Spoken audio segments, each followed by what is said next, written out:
वक्त आने पर संवार लूँगा जुल्फ़ें तेरी। वक्त आने पर संवार लूँगा जुल्फ़ें तेरी। अभी तो उलझा हूँ अपनी सरकारी नौकरी की तैयारी में। दोस्तों, दुख के समय में अगर कोई साथ ना दे, दुख के समय का अगर साथी ना हो, तो कोशिश यही करें कि सुख में भी उसका साथ ना रखे तो ज़्यादा बेहतर है। तो दोस्तों, हम बात कर लेते हैं आज की क्लास से की ओर बढ़ने से पहले हम सब आप सभी को राम राम, गुड मॉर्निंग, जय श्री कृष्ण, राधे राधे, जय महाकाल। दोस्तों, हम बात करते हैं आज की करंट अफेयर की क्लास बहुत ही ज़्यादा ज़बरदस्त होने वाले हैं। इसके साथ साथ स्टैटिक जीके की हम बात करेंगे, वो भी बहुत ज़्यादा मोस्ट इंपोर्टेंट होने वाले हैं पिछले क्लास की तरह। आपने पिछले क्लास का वीडियो देखे ही होंगे, अगर नहीं देखें तो ज़रूर जाके देखें। और इस क्लास का पीडीएफ जो है एक वीक में, यानी कि वन वीक में जो है प्रोवाइड करा दिया जाता है। और पीडीएफ जो है अटैच करके पूरी एक सप्ताह का पीडीएफ जो है टेलीग्राम में डाला गया है, पिछले 2 हफ्ते का पीडीएफ। और ठीक उसी तरह आने वाले संडे को अगले सप्ते में हम भी इसका पूरा पीडीएफ जो है डाल दिया करेंगे इसी तरह। और आप सभी का इसी तरह प्यार बना रहा तो इससे भी और ज़्यादा अच्छा करने का हम प्रयास करेंगे। तो वीडियो पसंद आए ज़्यादा से ज़्यादा दोस्तों के साथ शेयर करें, लाइक करें, चैनल को सब्सक्राइब जरूर करें। और और बात कर लेते हैं, कोई सुझाव देना हो तो वीडियो के नीचे कमेंट करके सुझाव देना ना भूलें। टेलीग्राम का लिंक भी वीडियो के नीचे दिया गया है। पीडीएफ के लिए आपको चिंता नहीं करना है, पीडीएफ हम ठीक अपने वादे के अनुसार टेलीग्राम में प्रोवाइड करा देते हैं, तो उसके लिए चिंता ना करें। और वीडियो को ज़्यादा से ज़्यादा शेयर करें और सुझाव देना ना भूलें। तो चलिए हम बात करते हैं आज की क्लास की ओर बढ़ने से पहले हम बात करेंगे, मिल जाएंगे कई प्यार करने वाले, मिल जाएंगे कई प्यार करने वाले, माँ के जितना कोई करे तो बताना। बिल्कुल ही सही बात है। अगर माँ के जितना प्यार करने वाला कोई आपको धरती पे यानी कि दुनिया में है तो कोई माँ ही है, इसके अलावा और कोई नहीं है। आई लव यू माँ, आई लव यू माँ। जो जो अपनी माँ से प्यार करते हैं तो माँ के लिए एक लव यू कमेंट में ज़रूर लिखें, कमेंट बॉक्स में लव यू मॉम। अब चलिए बात करते हैं उससे पहले हम बात करेंगे तो क्लास की ओर बढ़ते हैं। और बहुत ही मज़ेदार क्वेश्चन है आज की, बहुत ही मोस्ट इम्पोर्टेंट है। कम समय में यानी कि 20 से 25 मिनट में हम चाहेंगे क्लास को ख़त्म करना, यानी कि 20 से 25 मिनट में हम 100 क्वेश्चन, इससे ज़्यादा क्वेश्चन आपको कोई नहीं दे सकता है, किसी कहीं भी आपको नहीं मिलेंगे, वो भी सेलेक्टेड क्वेश्चन 100 क्वेश्चंस 20 से 25 मिनट में। और कहा भी गया है थोड़ा ही खाएं, थोड़ा अच्छा चीज़ें खाएं। तो अच्छा चीज़ें क्या होता है, आपको फ़ायदेमंद होता है। तो चलिए हम बात करते हैं आज की क्लास की। तो आज का हमारा पहला सवाल है, राष्ट्रपति 77वें यानी कि 77th क्रम के स्वतंत्रता दिवस के अवसर पर कितनी वीरता पुरस्कार स्वीकृति है, यानी कि बात करें तो कितनी वीरता पुरस्कार जो है देने की मंजूरी प्रदान की है, तो देने का ऐलान किया है। तो 76 देने का ऐलान किया है। 77 क्रम का स्वतंत्रता दिवस था, उससे एक कम कर देना है, बस 76 देने का ऐलान किया है, ये आपको याद रखना है। अब बात करते हैं कार्बन लाइट मेट्रो ट्रेवल नामक पहल किसने शुरू किया है। कार्बन लाइट मेट्रो ट्रेवल नामक पहल की शुरुआत की बात करें तो यह किया है दिल्ली मेट्रो के द्वारा। यानी कि दिल्ली मेट्रो जो है कार्बन मुक्त जो है आपको यात्रा करने का जो है ये सफ़र जो है करने का जो है ये टिकट प्रदान करेंगे। और उस टिकट में लिखा रहेगा कि आपने कितना कार्बन बचाया है, ये भी आपको टिकट में लिखा रहेगा, ये आपको ध्यान रखना है। अब वही बात करते हैं, हाल ही में इराक देश ने किस शब्द के इस्तेमाल पर पाबंदी लगा दी है। तो किस शब्द को इस्तेमाल पर पाबंदी लगा दिया है, समलैंगिकता यानी कि होमोसेक्सुअलिटी शब्द पर जो है पाबंदी लगा दिया है, ये आपको याद रखना है। जिसे हम समलैंगिकता कहते हैं, ये आपको ध्यान रखना है। अब बात करते हैं विश्व बैडमिंटन चैंपियन 2023 का आयोजन की बात करें तो कहाँ किया जाएगा। विश्व बैडमिंटन चैंपियन 2023 की हम बात करें तो इसका आयोजन डेनमार्क में किया जाएगा, ये आपको याद रखना है। अब वहीं बात करते हैं भारत का पहला कृषि डाटा यानी कि एडेक्स की बात करें तो एक्सचेंज कहाँ लॉन्च किया गया है। तो भारत का पहला कृषि डाटा एडेक्स की हम बात करें तो यह हैदराबाद में लॉन्च किया गया, ये आपको याद रखना है। तेलंगाना की राजधानी हैदराबाद है। अब बात करते हैं विश्व मच्छर दिवस की हम बात करते हैं। विश्व मच्छर दिवस की बात करें तो 20 अगस्त को मनाया जाता है, ये आपको याद रखना है। क्यों मनाया जाता है, क्योंकि इसका उद्देश्य ब्रिटिश डॉक्टर जो था रोनाल्ड रॉस के योगदान को स्मरण करना होता है, इसीलिए जो है इसके शुभ अवसर पर जो है विश्व मच्छर दिवस मनाया जाता है। जिन्होंने बात करते हैं रोनाल्ड रॉस की हम बात करें तो इन्होंने मलेरिया महिला एनोफ्िलीज मच्छरों के बीच कनेक्शन की पहली खोज की थी। यानी कि मादा एनोफ्िलीज मच्छर और जो मादा होता है नर होता है उनके बीच जो होता है कनेक्शन की खोज किया था, ये आपको याद रखना है। और 20 अगस्त 1897 को एक ब्रिटिश डॉक्टर ने एक महत्वपूर्ण खोज की। सर रोनाल्ड रॉस ने पाया कि मादा एनोफिलीज मच्छर मनुष्यों के बीच मलेरिया का संचार करते हैं। यानी कि मादा एनोफिलीज मच्छर के काटने से मलेरिया रोग जो है फैल जाता है। इसके परजीवी जो है पेट में स्थित था, यानी कि परजीवी मच्छर के पेट में स्थित रहता है। जैसे ही काट लेता है वह परजीवी जो है मनुष्य में प्रवेश कर जाता है, इसीलिए जो है मलेरिया का शिकार हो जाता है। तो मादा एनोफिलीज मच्छर के काटने से क्या होता है, मलेरिया बीमारी होता है। 20 अगस्त 1897 को ब्रिटिश डॉक्टर ने एक महत्वपूर्ण खोज किया था। इसी के उपलक्ष्य में जो है 20 अगस्त को मच्छर दिवस मनाया जाता है, ये आपको याद रखना है। अब बात करते हैं उत्साह पोर्टल की। हम बात करें तो उत्साह पोर्टल हो गया, CU चयन पोर्टल, समाधान पोर्टल, जो लॉन्च किसने किया था, ये तीनों पोर्टल की हम बात करते हैं। उत्साह, CU चयन और समाधान पोर्टल जो है UGC यानी कि यूनिवर्सिटी ग्रांट कमीशन ने लॉन्च किया है, ये आपको याद रखने हैं। अब बात कर लेते हैं सागर संपर्क पोर्टल जो है समुद्री नेविगेशन के लिए किसने लॉन्च किया है। तो सागर संपर्क पोर्टल की बात करें समुद्री नेविगेशन के लिए जहाज रानी ने लॉन्च किया है, ये आपको याद रखने हैं। अब बात करते हैं WHO का पारंपरिक चिकित्सा पर पहला शिखर सम्मेलन आयोजित हुआ। तो WHO का पहला पारंपरिक चिकित्सा पर सम्मेलन की बात करें तो आयोजित कहाँ हुआ, गांधीनगर गुजरात में हुआ है। वही बात करते हैं G20 ट्राइका में कौन सा देश शामिल है। तो G20 ट्राइका की हम बात करते हैं इंडिया, इंडोनेशिया और ब्राज़ील शामिल है। यानी कि बात करते हैं इंडिया है और इंडोनेशिया है और ब्राज़ील है, ये आपको याद रखना है। तो बात कर लेते हैं इंडिया, इंडोनेशिया, ब्राज़ील ट्राइका में शामिल है, 3 देश हो गया। तो इंडिया की बात करें 2023 में जो है G20 का अध्यक्षता कर रहा है और इंडोनेशिया की बात करते हैं 2022 में किया था G20 का अध्यक्षता। और ब्राज़ील की बात करें तो यह G20 की अध्यक्षता 2024 में करेंगे, ये आपको याद रखने हैं। इसीलिए इसे ट्राइका ग्रुप नाम दिया गया है, ये आपको याद रखने हैं। अब बात कर लेते हैं G20 एम्पावर शिखर सम्मेलन की बात करें 2023 में कहाँ हुआ है, तो गांधीनगर गुजरात में हुआ है।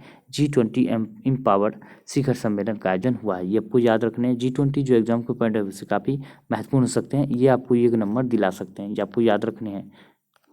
अब बात करते हैं GK की, यानी कि साइंस का जो है ब्रह्मास्त्र की बात करें तो यहाँ से आपको 1 नंबर दिला सकते हैं ये क्वेश्चंस, ये आपको ध्यान रखना है। रोगों से प्रभावित होने वाले अंग की बात करें तो रोगों से प्रभावित होने वाले अंग ये आपको जरूर एग्जाम में 1 नंबर दिला सकते हैं, ये आपको याद रखने हैं। ये है हमारा प्रयास, देख सकते हैं हम सारे के सारे रोगों से प्रभावित अंग को कवर करेंगे इस वीडियो के माध्यम से और कम समय में ज़्यादा से ज़्यादा क्वेश्चन करने का प्रयास करते हैं। तो बस आप लोग अपना जो है ध्यान बनाए रखें, अपना कर्म करते रहें और आप सपोर्ट ज़्यादा से ज़्यादा करते रहें तो हम भी इसी तरह जो है अच्छा करने का ज़्यादा से ज़्यादा प्रयास करेंगे। तो चलिए हम बात करते हैं निमोनिया की बात करें तो निमोनिया, ट्यूबरकुलोसिस जिसे क्षय रोग कहते हैं, तो उसे प्रभावित होने वाला रोग की बात करें तो क्या होता है, फेफड़ा होता है, अंग होता है फेफड़ा। निमोनिया और ट्यूबरकुलोसिस जिसे कहते हैं या क्षय रोग भी कहते हैं, उसे ट्यूबरकुलोसिस को क्षय रोग कहते हैं। इसे प्रभावित होने वाला मानव अंग की बात करें तो फेफड़ा होता है। ब्रोंकाइटिस, कुकर खांसी और दम्मों से प्रभावित होने वाले अंग की बात करें तो ये फेफड़ा होता है। ब्रोंकाइटिस, कुकर खांसी और दम्मा से प्रभावित होने वाला अंग फेफड़ा है। हैजा, टाइफाइड, पेचिस, डायरिया से प्रभावित होने वाला अंग की बात करें तो हैजा, टाइफाइड, पेचिस, डायरिया से प्रभावित होने वाला अंग आंत है, ये आपको याद रखना है, आंत। वहीं बात करते हैं पोलियो, रेबीज, मिर्गी, टिटनस। पोलियो, रेबीज, मिर्गी, टिटनस आदि से प्रभावित होने वाला मानव अंग की बात करें तो तंत्रिका तंत्र जो होता है प्रभावित होता है, किससे, पोलियो से, रेबीज से, मिर्गी से, टिटनस से तंत्रिका तंत्र प्रभावित होता है। बात करते हैं स्कर्वी यानी कि पैरिया की बात करें तो स्कर्वी और पैरिया से प्रभावित होने वाला अंग की बात करें तो ये हो जाता है मसूड़ा। मसूड़ा होता है, ये आपको ध्यान रखना है। मसूड़ों से ब्लड चलने लगते हैं ठोकर लगने से, आपको याद रखना है, जिसे कहते हैं कि हम लोग आम बोलचाल की भाषा में पैरिया हो गया है। अब बात करते हैं हेपेटाइटिस यानी कि पीलिया की बात करें तो इसे प्रभावित अंग होता है यकृत। हेपेटाइटिस यानी पीलिया से प्रभावित होने वाला अंग यकृत। कोढ़ से हम बात करते हैं तंत्रिका तंत्र प्रभावित होते हैं, जिस तरह पोलियो से होता है, टेटनस से होता है, उसी तरह जो है तंत्रिका तंत्र प्रभावित होता है कोढ़ से।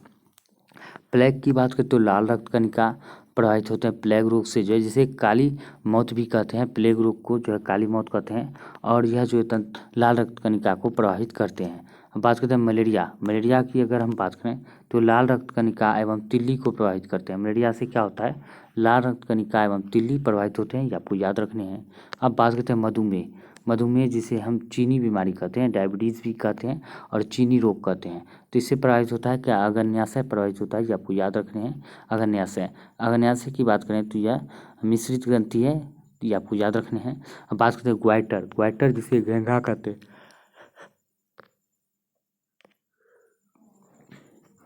ग्वाइटर यानी घेंघा, जो गले में इस तरह जो लटक जाते हैं, आपको याद रखना है।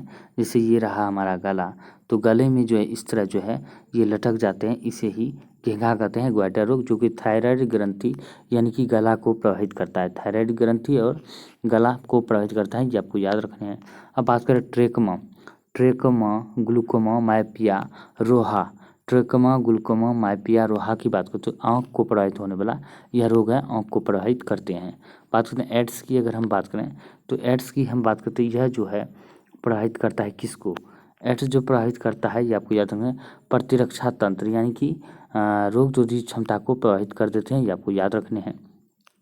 और शरीर का पुलिसमैन जो कहा जाता है, WBC को कहा जाता है शरीर का पुलिसमैन, ये आपको याद रखना है। और रोग रोधी क्षमता को बनाए रखते हैं श्वेत रक्तकण, ये आपको याद रखना है। अब बात करें चेचक की। अगर हम बात करें चेचक से प्रभावित होने वाले अंग की बात करें तो यह संपूर्ण शरीर प्रभावित होते हैं चेचक से। इन्फ्लुएंजा की बात करें तो यह श्वसन तंत्र प्रभावित करते हैं, इन्फ्लुएंजा बीमारी से श्वसन तंत्र प्रभावित होते हैं। खसरा की बात करें तो संपूर्ण शरीर इसमें भी प्रभावित होते हैं। बात करें डिप्थीरिया की। डिप्थीरिया अस्थमा में बात करें श्वास नली प्रभावित होते हैं डिप्थीरिया अस्थमा में। मेनिंजाइटिस की हम बात करें तो इससे मस्तिष्क प्रभावित होते हैं, मस्तिष्क की आपको याद रखने हैं। हेपेटाइट हर्पीस की बात करें तो हर्पीस से प्रभावित होता है त्वचा, हर्पीस से त्वचा प्रभावित होते हैं। और बात करते हैं कालाजार। कालाजार से अगर हम बात करें तो अस्थि मज्जा प्रभावित होते हैं। कौन सा, अस्थि मज्जा, ये आपको याद रखने हैं। तो अब बात कर लेते हैं उद्गम पोर्टल लॉन्च किया गया है। उद्गम पोर्टल की हम बात करें तो लॉन्च किया गया RBI द्वारा लावारिस धन की जांच हेतु। यानी कि लावारिस धन क्या हुआ, जैसे कि हमारा दादा परदादा जो भी है, तो उन्होंने क्या किया था कि धन को रख दिया था और वह गुजर गए, धन को किस बैंक में जमा किया है उसे कोई मेरे परिवार को उसके परिवार को कोई अता पता नहीं है, तो उसी के जांच करने के लिए, उस धनराशि को पता लगाने के लिए जो RBI ने उद्गम पोर्टल को लॉन्च किया है, ये आपको याद रखने हैं। अब बात करते हैं सुस्वागतम ऐप लॉन्च किया है, तो किसने किया है, सुस्वागतम ऐप की बात करें तो सुप्रीम कोर्ट द्वारा लॉन्च किया गया है। यह किस लिए लॉन्च किया गया, एंट्री पास हेतु, यानी कि एंट्री के पास के लिए यह पोर्टल लॉन्च किया है, ये आपको याद रखने हैं। अब बात करते हैं सुप्रीम कोर्ट द्वारा लॉन्च किया गया, तो लॉन्च किया गया पोर्टल कौन कौन से है, फास्टर और सुपेश, ये भी आपको याद रखने हैं। सुप्रीम कोर्ट द्वारा लॉन्च किया गया जो है पोर्टल है फास्टर और सुपेश भी सुप्रीम कोर्ट से संबंधित है। अब बात करते हैं विश्व हाथी दिवस की बात करें तो 12 अगस्त को विश्व हाथी दिवस मनाया जाता है। अंतर्राष्ट्रीय युवा दिवस भी 12 अगस्त को मनाया जाता है। विश्व शेर दिवस की बात करें तो यह 10 अगस्त को मनाया जाता है। और वहीं बात करें तो बाघ दिवस की बात करें तो 29 जुलाई को बाघ दिवस मनाया जाता है। अब बात करते हैं सेमीकॉन इंडिया 2023 आयोजित हुआ है। सेमीकॉन इंडिया 2023 की बात करें तो गांधीनगर में आयोजित हुआ है। कहाँ पे, गांधीनगर में। आप बात करते हैं G20 से संबंधित प्रश्न की, तो काफ़ी महत्वपूर्ण हो जाते हैं। G20 2023 की 18वीं क्रम, यानी कि 2023 में जो है 18वीं क्रम का G20 हो रहा है, वो भी भारत होस्ट कर रहा है 2023 में, ये आपको याद रखने। 2023 की अध्यक्षता जो है भारत कर रहे हैं, कौन सा, 18वीं क्रम का, G20 के 18वीं क्रम के अध्यक्षता भारत कर रहा है। अब बात करते हैं G20 का कोई मुख्यालय नहीं होता है, क्योंकि जो देश जो साल के लिए, यानी कि जिस तरह हम बात करें 2023 के लिए भारत इसका अध्यक्ष है, उसी तरह 23 के लिए हम बात करें पूरे वर्ष 2023 के पूरे वर्ष के लिए इसका अध्यक्ष भारत ही होगा। अगले साल जैसे ब्राज़ील करेंगे होस्ट इसका अध्यक्षता, तो उस साल के लिए ब्राज़ील जो है इसका अध्यक्ष होगा, ये आपको याद रखने हैं। इसका कोई मुख्यालय नहीं है, जो देश होस्ट करता है वही उसका अध्यक्ष होता है, ये आपको याद रखने हैं। बात करते हैं G20 के शेरपा की बात करें तो कौन है, अमिताभ कांत है, ये आपको याद रखने हैं। इसका सदस्य देश की बात करें तो 19 देश है और एक यूरोपीय संघ इसमें शामिल है, जो कि कुल 20 गिने जाते हैं, ये आपको याद रखने हैं। अगर देश की बात करूँ 19 देश ही शामिल है, एक यूरोपीय यूनियन शामिल है। अब बात करते हैं पहली शेरपा बैठक की बात करें G20 की, तो उदयपुर में आयोजित हुआ है G20 की पहली शेरपा बैठक की पहली रोजगार बैठक की बात करते जोधपुर में आयोजित हुआ है G20 की पहली सांस्कृतिक बैठक की बात करते खजुराहो मध्य प्रदेश में आयोजित हुआ है पहली सांस्कृतिक बैठक पहली पर्यटन बैठक की बात करते कच्छ केरल में आयोजित हुआ है ये आपको याद रखना है और तीसरा पर्यटन बैठक की बात करते हैं जम्मू कश्मीर में हुआ है पहला पर्यटन बैठक कच्छ केरल में और तीसरा की बात करें पर्यटन बैठक G20 के जम्मू कश्मीर में हुआ है ये आपको याद रखना है। अब बात करते हैं भारतीय फुटबॉल का पेले कहे जाने वाले जिनका हाल ही में निधन हुआ है यानी कि भारतीय फुटबॉल के पेले के नाम से जाने जाते थे और इसका हाल ही में निधन हुआ है तो इसका नाम क्या था मोहम्मद हकीम इसका नाम था ये आपको याद रखने हैं। अब बात करते हैं ब्रह्मास्त्र साइंस यानी कि जी के पोर्शन की बात करें ब्रह्मास्त्र ललन टॉप क्वेश्चन काफ़ी महत्वपूर्ण हो जाते हैं यहाँ से आपको ये क्वेश्चन जरूर पूछे जा सकते हैं। अब बात करते हैं भारतीय अंतरिक्ष केंद्र या प्रक्षेपण यान की बात करेंगे यानी कि इसरो के बारे में बात करेंगे तो भारत की बहुत ही गर्व की बात है इसरो के बहुत ही आगे बढ़ रहे दुनिया में अपना नाम कर रहे हैं ये आपको याद रखना है। अब बात करेंगे इसरो की तो इसरो की अगर हम बात कर लेते हैं तो इसरो का पूरा नाम भारतीय अंतरिक्ष अनुसंधान संगठन है यानी कि इंडियन स्पेस रिसर्च ऑर्गेनाइजेशन इसका अंग्रेजी होता है और हिंदी में इसे भारतीय अंतरिक्ष अनुसंधान संगठन कहते हैं। बात करें इसका स्थापना 15 अगस्त 1969 में हुआ था ये आपको याद रखना है। इसका मुख्यालय की बात करते हैं बेंगलुरु में है। प्रथम अध्यक्ष की बात करते हैं विक्रम साराभाई इसरो के प्रथम अध्यक्ष थे और वर्तमान में अभी इसरो के जो है एस सोमनाथ जो है इसके अध्यक्ष हैं एस सोमनाथ ये आपको याद रखना है। बात करते हैं नेक्स्ट क्वेश्चन की बात करें तो विक्रम साराभाई को भारतीय अंतरिक्ष कार्यक्रम का जनक यानी कि पिता भी कहा जाता है ये आपको याद रखने हैं। राष्ट्रीय सुदूर संवेदी केंद्र की बात करें तो हैदराबाद में काफ़ी बार एग्जाम में पूछे गए VVI क्वेश्चन है ये आपको याद रखना है स्टार लगा लीजिए सब क्वेश्चन में काफ़ी महत्वपूर्ण हो जाते हैं। अब बात कर लेते हैं भारतीय सुदूर संवेदी संस्थान देहरादून में है। राष्ट्रीय सुदूर संवेदी कहें तो नेशनल कहें तो हैदराबाद में और भारतीय सुदूर संवेदी संस्थान कहें तो देहरादून में ये आपको याद रखने हैं। अब बात करें विक्रम साराभाई अंतरिक्ष केंद्र की बात करें जिसे VSSC कहते हैं तो यह स्थित कहाँ पे है विक्रम साराभाई अंतरिक्ष केंद्र तो तिरुवनंतपुरम केरल में स्थित है ये आपको याद रखना है। सतीश धवन अंतरिक्ष केंद्र की बात करें तो ये कहाँ पे स्थित है तो यह बात करते हैं श्रीहरिकोटा में स्थित है आंध्र प्रदेश के श्रीहरिकोटा में सतीश धवन केंद्र स्थित है। अब बात करते हैं स्पेस एप्लीकेशन सेंटर की बात करें तो अहमदाबाद में स्थित है स्पेस एप्लीकेशन सेंटर। बात करें नासा का गठन की बात करते हैं 1958 में नासा का गठन हुआ था और 1958 में ही भारतीय DRDO का भी स्थापना हुआ था ये आपको याद रखें DRDO का स्थापना भी ये 1958 में हुआ था और नासा का भी 1958 में हुआ था। अब बात करते हैं इसका मुख्यालय की नासा के मुख्यालय की वाशिंगटन DC में है। ये बात करते हैं नासा जो है अमेरिका का स्पेस एजेंसी है ये आपको याद रखने हैं। स्पेस एजेंसी की बात करते हैं नासा किसका है अमेरिका का है। जाक्सा कहाँ का स्पेस एजेंसी है तो जापान का है जोसे जाक्सा जोसे जापान। CNSA की बात करें तो ये चाइना का है C आता है चाइना में फर्स्ट में तो CN आता है चाइना फर्स्ट में ये आपको याद रखना है। ISA यानी कि ISA की बात करते हैं तो ये इसराइल का स्पेस एजेंसी है और CNSA की बात करें तो ये भी चाइना का है ये आपको याद रखना चाइना ही है दोनों रिपीट हो गया है। रोसकॉस्मॉस की बात करें तो ये रूस का है और सुपार्को की बात करें तो ये पाकिस्तान का है। सुपार्को नल्ला यानी कि बेटे का जो है सुपार्को स्पेस एजेंसी का नाम है।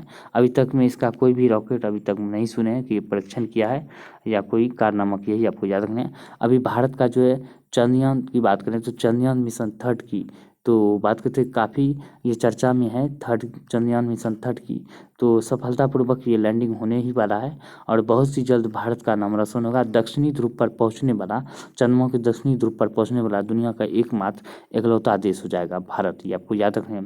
अब बात करते हैं AEB की बात करते हैं यह ब्राज़ील की स्पेस एजेंसी है ये आपको याद रखना है। अब बात कर लेते हैं विश्व वन जीव कोष लॉन्च किया है तो विश्व वन जीव कोष की हम बात करें तो यह लॉन्च किया गया किसके द्वारा वर्ल्ड बैंक के द्वारा क्या लॉन्च किया गया है तो विश्व वन जीव कोष लॉन्च किया गया और वर्ल्ड बैंक की हम बात करते हैं इसे दूसरा नाम की बात करें तो इसका अन्य नाम है IBRD बैंक IBRD इसका नाम है दूसरा नाम वर्ल्ड बैंक का। अब बात करते हैं इसको लॉन्च किया गया है तो वर्ल्ड वाइल्ड लाइफ फंड ने वन जीव की बात करते हैं वर्ल्ड वाइल्ड लाइफ फंड के द्वारा भी वन जीव कोष लॉन्च किया जाता है, ये आपको याद रखना है। अब बात करते हैं ब्लैक राइनो संरक्षण लॉन्च किया गया तो किसके द्वारा, वर्ल्ड बैंक के द्वारा ही, यानी कि IBRD के द्वारा ही ब्लैक राइनो संरक्षण लॉन्च किया गया, ये आपको याद रखना है। और बात करते हैं नेक्स्ट क्वेश्चन की, राजस्थान वानिकी और जैव विविधता विकास परियोजना, राजस्थान वानिकी और जैव विविधता विकास परियोजना किस देश की एजेंसी सहयोग करेगी। राजस्थान में जो जैव वानिकी, जैव विविधता और वानिकी विकास परियोजना जो बना, यानी कि वहाँ पे स्थापित किए जाएंगे, तो उसका सहयोग कौन से मतलब एजेंसी करेंगे, तो फ्रांस की एजेंसी करेंगे, FDA। फ्रांस की एजेंसी की बात करें तो FDA के द्वारा सहयोग किया जाएगा। अब बात करते हैं पटना की बात करें तो पटना रेल परियोजना में हम बात करें तो पटना मेट्रो रेल परियोजना, मेट्रो में रेल परियोजना में 5500 करोड़ रुपये की सहायता करेगी। तो 5500 करोड़ रुपये की सहायता कौन करेगी, जापान, यानी कि जीका करेगा, ये आपको याद रखना है। जापान का ये संस्था है, ये आपको याद रखना है। अब बात करते हैं ADB की बात करते हैं, किस राज्य में औद्योगिक गलियारे के लिए 141 मिलियन डॉलर ऋण देगी। 141 मिलियन डॉलर की हम बात करते तो ऋण देगा किस देश के औद्योगिक, किस राज्य के औद्योगिक गलियारे के लिए, तो आंध्र प्रदेश के लिए, आपको याद रखना है। आंध्र प्रदेश के CM वर्तमान में कौन है, जगन मोहन रेड्डी है, आपको याद रखना है। अब बात करें ग्रामीण विकास मंत्रालय ने जगन मोहन रेड्डी की बात करती है, वर्तमान सबसे अमीर CM भी है, ये भी आपको याद रखना है। हाल ही में जो राज्यसभा के मेंबर जो है ADR की रिपोर्ट जारी किया है, तो राज्यसभा मेंबर में कुल सदस्यों का 12% जो अरबपति है, जिसमें हम बात करें तो आंध्र प्रदेश और तेलंगाना, उसके बाद महाराष्ट्र आ जाता है। इन तीनों का जो है राज्यसभा सदस्य सबसे ज़्यादा अरबपति है, ये आपको याद रखना है। जारी किया पिछले क्लास में हमने चर्चा की है, संडे के दिन, ये आपको ध्यान रखना है। अब बात कर लेते हैं, ग्रामीण विकास मंत्रालय ने महिला SHG के उत्पादों को बेचने के लिए कौन सा मोबाइल ऐप लॉन्च किया है। तो मोबाइल ऐप की बात करते तो इसे बेचने के लिए ई-सारस ऐप लॉन्च किया है, ई-सारस ऐप, ये आपको याद रखना है। अब बात करते हैं हाल ही में EPR क्रेडिट पाने वाले देश का पहला नगर निकाय कौन सा है। तो हाल ही में EPR क्रेडिट पाने वाले देश का पहला नगर निकाय कौन सा है, तो इंदौर है, ये आपको याद रखना है। अब बात करते हैं महिला सम्मान बचत प्रमाण पत्र योजना प्रारंभ करने वाला पहला बैंक कौन सा है। महिला सम्मान बचत प्रमाण पत्र योजना प्रारंभ करने वाला पहला बैंक की बात करें तो बैंक ऑफ इंडिया है। कौन है, बैंक ऑफ इंडिया। 2 लाख की बात करते हैं, 2 लाख दिए जाएंगे 2 साल के लिए, और कितने रेट पर, 7.5% की रेट पर इसे दिया जाएगा, ये आपको याद रखने हैं। अब बात करते हैं गोल्डन पीकॉक पर्यावरण प्रबंधन पुरस्कार की बात करें तो 2023 मिला है किसको, अडानी लिमिटेड को। गोल्डन पीकॉक पर्यावरण प्रबंधन पुरस्कार 2023 मिला है अडानी लिमिटेड को, ये आपको याद रखने हैं।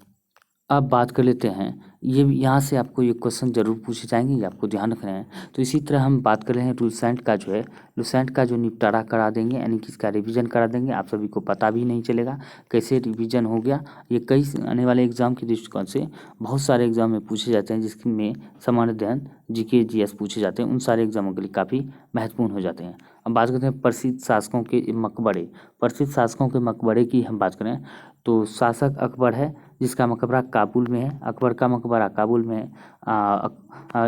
अकबर नहीं, बाबर का मकबरा की बात करें तो काबुल में है। अकबर का सिकंदरा में है, अकबर का मकबरा सिकंदरा में। जहांगीर का मकबरा लाहौर में। औरंगजेब का मकबरा की बात करें, औरंगजेब का दौलताबाद में स्थित है, ये आपको याद रखना है। हुमायूं का मकबरा की बात करें दिल्ली में है।